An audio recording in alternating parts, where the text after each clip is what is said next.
right, now we are doing the origins of my friendship with Danny Payne. Roll back the year to 2001, and it would be here at this bar that we would meet and become friends. This is where we would go to drink at the Old Kai's, which later became known as the scummy TJ's, where so much of us would gather. There it is right there. Let me pull over to the side. And this is where we would have many a drunk nights. For some reason, I was actually somewhat running the place. Started off as a DJ while Ray Willis was bartending, and I just fucking took over the joint. And this would be the entrance right here of TJ's. I'd have Jason Delegata working the door, Frankie the Biz drinking for free, and this would be it right here. We'd stand out here at the end of the night. It's very bright. I gotta put my shades on. Everyone's starting to look at me. So Danny, where are you, buddy? You're supposed to meet me for a drink. And this would be the, this is where we would stand out here. I'd have my doorman out here, and then across the street would be the gym. And then right here is where I would stand out here and act like a big shot, like I own the place. But right here, more people coming. And that was the view from the outside, but this was the front door of TJ's, which is now a fucking dental place or whatever. Danny, where are you, buddy? 2001 we spent here. We watched 9/11 here. This is where we discussed my tattoo apprenticeship, and I would later tattoo people in the pool hall back there, drunk, and give haircuts as well as an added feature. Now we're gonna move over to another location where we would go. We have two spots, and I used to carry my my little Jack Russell around, right? Before Paris Hilton started that trend, I'd carry Maguire, the Jack Russell, and I would carry him in my pocket to try to get attention for myself from the ladies. Let's take a quick look back into 2001. That's the biz. This was some of the crazy shit that used to go on inside. I'd be running the place like a zoo. I held open mic nights, and I handpicked each musician and formed my own new band, Green Dimension. And then I'd have BBB coming around from out back, just training from Killer Kowalski's school, and he'd be working the door. And he was skimming off me, but I was pretty much taking all the door money and DJing. But this is what was going on inside. So then I would take the dog and travel from TJ's to the Shamrock Inn, where Neil McCole was running this place and Khan was working. So Danny and I would come over to this bar here, which is condemned, it looks like. So one night, I bring in Maguire and met Danny for a drink over in the corner, and he bit him. He bit him.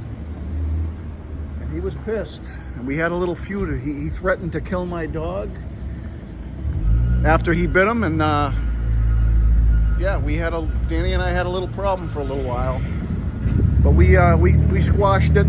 He threatened the life of my dog, and that's it.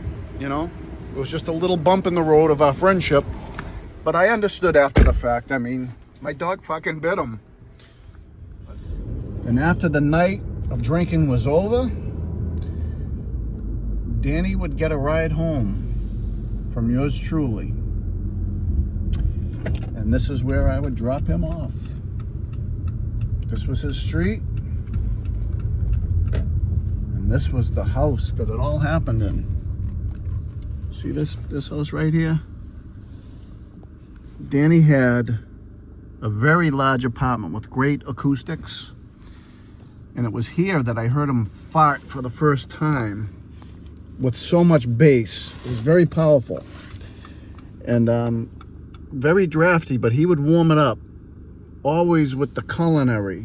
He would always pick up the tab. He was a very generous man. As long as you know, if you gave him rides or whatever, he would truly compensate you.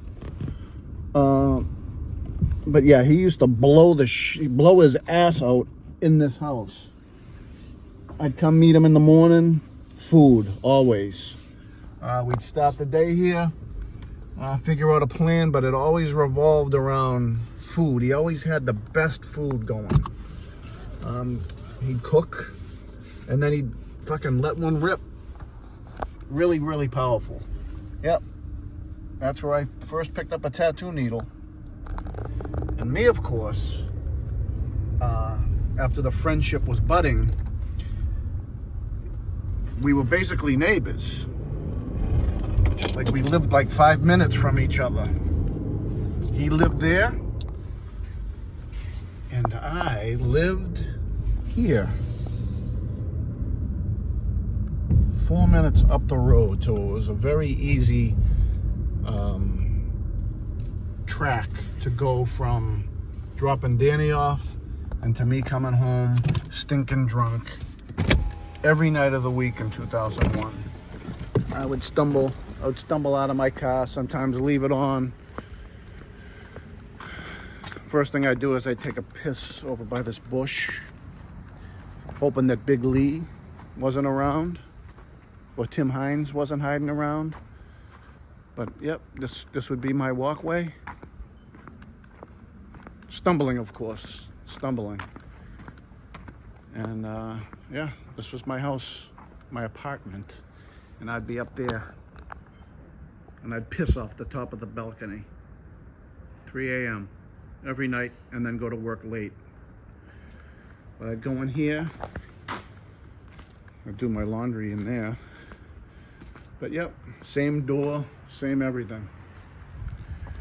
And then I'd get up each day. Now, here's another thing about the dog. Now, dogs weren't allowed, but McGuire was only 14 pounds. And I'd stick him in my coat, put him up there. And one night, by taking him to the bars, he was poisoned one night. And I remember trying to take him home, thinking he would sober up. And I let him run around in circles here, try to get it out of his system. But I had to take him to Angel Memorial and get him his stomach pumped. And then I was investigated for animal cruelty. Prez used to live over here. He's the one who got me the apartment. Evil Tim Hines, the superintendent. Weird dude. But, see this fence here? When I was trying to quit chewing tobacco, way back in the day, I used to take my can and I'd throw it onto the tracks. And then I'd have a nick fit the next day and climb this fence to go get it back. Prez is standing out here one day and he sees it. He says, "What the fuck are you doing, dude?" I tell him the story. We still talk about it to this day. But that's today's story on Malden bars and the origins of my friendship with Danny Payne. Good night, everyone.